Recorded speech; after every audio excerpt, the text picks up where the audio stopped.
Katanya, Ibnu Abbas adalah tempat bertanya karena kegemarannya bertanya. Ibnu Abbas tempat mencari ilmu karena kesukaannya terhadap ilmu.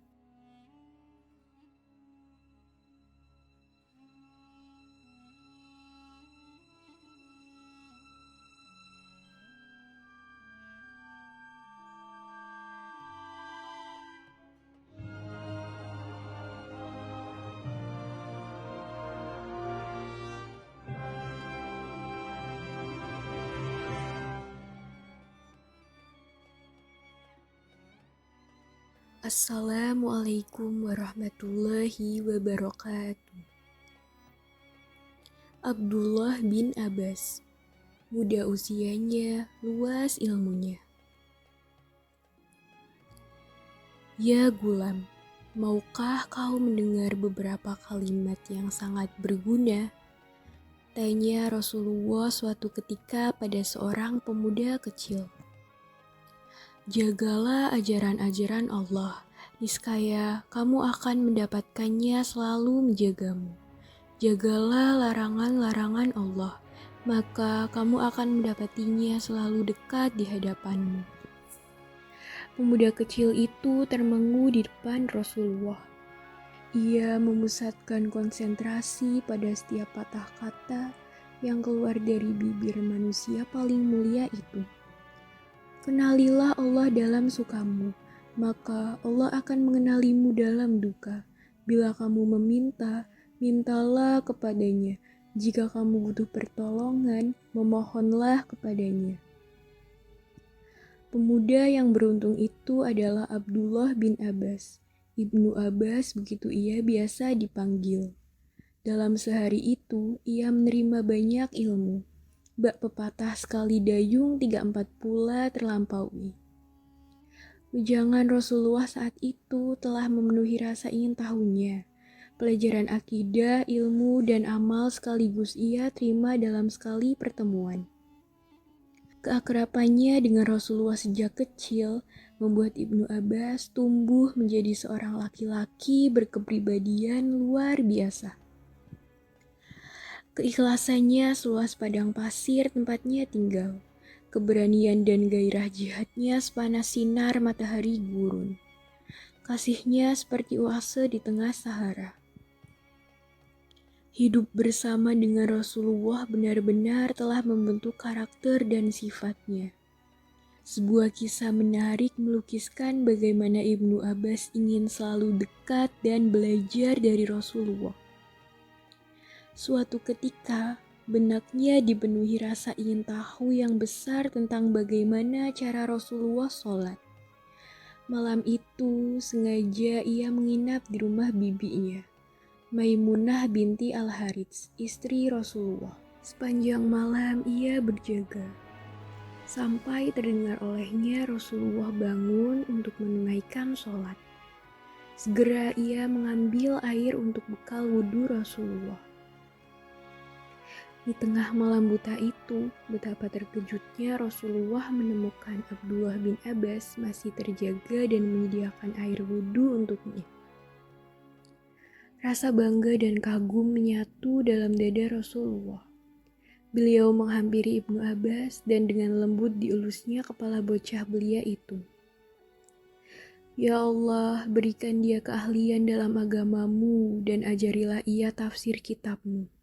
Demikian doa Rasulullah malam itu. Setelah berwudu, Rasulullah kembali masuk ke rumah untuk menunaikan sholat malam bersama istrinya. Tak tinggal diam, Ibnu Abbas pun ikut menjadi makmumnya. Awalnya ia berdiri sedikit di belakang Rasulullah. Kemudian tangan Rasulullah menariknya untuk maju dan hampir sejajar dengan beliau. Tapi kemudian ia mundur ke belakang, kembali ke tempatnya semula. Usai sholat, Rasulullah bertanya pada Ibnu Abbas, kenapa ia melakukan hal itu? Wahai kekasih Allah dan manusia, tak pantas kiranya aku berdiri sejajar dengan utusan Allah. Jawabnya. Di luar dugaan, Rasulullah tidaklah marah atau menunjukkan raut muka tidak suka. Beliau justru tersenyum ramah menyejukkan hati siapa saja yang melihatnya. Bahkan beliau mengulangi doa yang dipanjatkan saat Ibnu Abbas membawa air untuk berwudu tadi. Abdullah bin Abbas lahir 3 tahun sebelum Rasulullah hijrah. Saat Rasulullah wafat, ia masih sangat belia, 13 tahun umurnya. Semasa hidupnya, Rasulullah benar-benar akrab dengan mereka yang hampir seusia dengan Abdullah bin Abbas. Ada Ali bin Abi Thalib, Utsman bin Zaid, dan sahabat-sahabat kecil lainnya. Kerap kali Rasulullah meluangkan waktu dan bercanda bersama mereka, tapi tak jarang pula Rasulullah menasehati mereka. Saat Rasulullah wafat, Ibnu Abbas benar-benar merasa kehilangan. Sosok yang sejak semula menjadi panutannya, kini telah tiada. Siapa lagi yang menghibur kepedihan di dalam dingin dan gelap dengan senyuman dan doa yang sejuk tiada tara? Siapa lagi yang menanam semangat saat jiwa layu dan hati lusuh tertutup debu? Tapi keadaan seperti itu tak berlama-lama. Mengharu biru perasaannya. Ibnu Abbas segera bangkit dari kesedihannya. Iman tak boleh dibiarkan terus menjadi layu. Meski Rasulullah telah berpulang, semangat jihad tak boleh berkurang. Maka Ibnu Abbas pun mulai melakukan perburuan ilmu. Didatanginya sahabat-sahabat senior. Ia bertanya tentang apa saja yang mesti ditimbanya. Tidak hanya itu, ia juga mengajak sahabat-sahabat lain yang seusianya untuk belajar pula. Tapi sayang, tak banyak yang mengikuti jejak Ibnu Abbas. Sahabat-sahabat Ibnu Abbas merasa tak yakin apakah sahabat senior mau memperhatikan mereka yang masih semangat. Apa saja yang menurutnya belum dipahami, ia tanyakan pada sahabat-sahabat yang lebih tahu.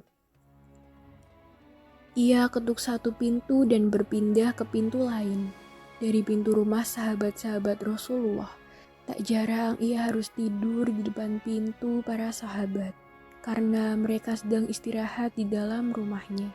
Tapi betapa terkejutnya mereka tatkala menemui Ibnu Abbas sedang tidur di depan pintu rumahnya. "Wahai keponakan Rasulullah, kenapa tidak kami saja yang menemui Anda?" kata para sahabat yang menemui Ibnu Abbas tertidur di depan pintu rumahnya, beralaskan selembar baju yang ia bawa. "Tidak, akulah yang mesti mendatangi Anda," kata Ibnu Abbas tegas.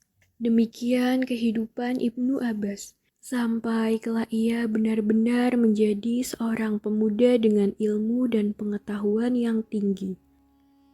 Karena tingginya tak berimbang dengan usianya. Ada orang yang bertanya tentangnya. "Bagaimana Anda mendapat ilmu ini, wahai Ibnu Abbas?" Dengan lidah dan gemar bertanya dan akal yang suka berpikir. Demikian jawabannya. Karena ketinggian ilmunya itulah ia kerap menjadi kawan dan lawan berdiskusi para sahabat senior lainnya. Umar bin Khattab misalnya, selalu memanggil Ibnu Abbas untuk duduk bersama dalam sebuah musyawarah. Pendapat-pendapatnya selalu didengar karena keilmuannya.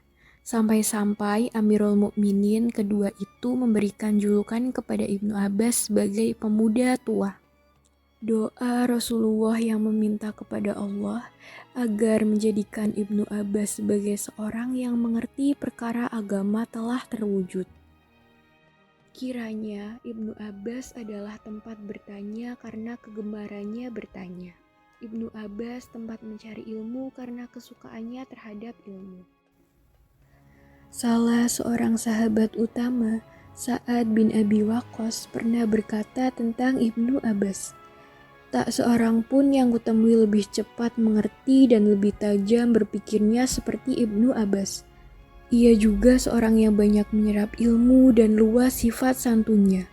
Sungguh telah kulihat Umar telah memanggilnya saat menghadapi masalah-masalah pelik. Padahal di sekelilingnya masih banyak sahabat yang ikut dalam perang Badar. Lalu majulah Ibnu Abbas menyampaikan pendapatnya. dan Umar tidak ingin berbuat melebihi apa yang dikatakan Ibnu Abbas. Pada masa Khalifah Utsman, Ibnu Abbas mendapat tugas untuk pergi berjihad ke Afrika Utara bersama pasukan dalam pimpinan Abdullah bin Abi Sar. Ia berangkat sebagai mujahid dan juru dakwah. Di masa kepemimpinan Ali bin Abi Thalib, ia pun menawarkan diri sebagai utusan yang akan berdialog dengan kaum Khawarij dan berdakwah pada mereka. Sampai-sampai lebih dari 15.000 orang memenuhi seruan Allah untuk kembali pada jalan yang benar. Di usianya yang ke-71 tahun, Allah memanggilnya. Saat itu umat Islam benar-benar kehilangan seorang dengan kemampuan dan pengetahuan yang luar biasa. Hari ini telah wafat ulama umat, kata Abu Hurairah menggambarkan rasa kehilangannya. Semoga Allah memberikan satu lagi penggantinya. Demikianlah kisah Abdullah bin Abbas.